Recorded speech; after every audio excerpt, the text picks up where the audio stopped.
Bila kita sebut bilik kan, ada berapa bilik perempuan kat rumah?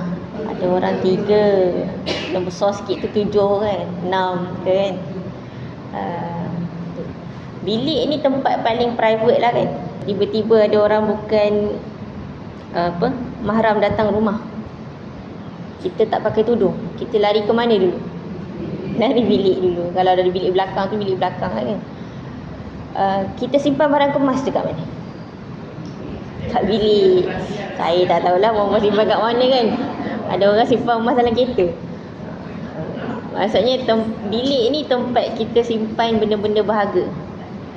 Ada orang kalau nak bergaduh, dia tak nak bergaduh orang nampak, dia bergaduh dalam bilik kan. Maksudnya bilik ni tempat kita menyelamatkan dirilah. Betul tak? Bilik ni tempat kita menyelamatkan diri. Bila kita sebut macam tu, seorang ulama, saya tak ingat tafsir mana saya buka, beliau berkata didikan akhlak dalam surah Al-Hujurat ini,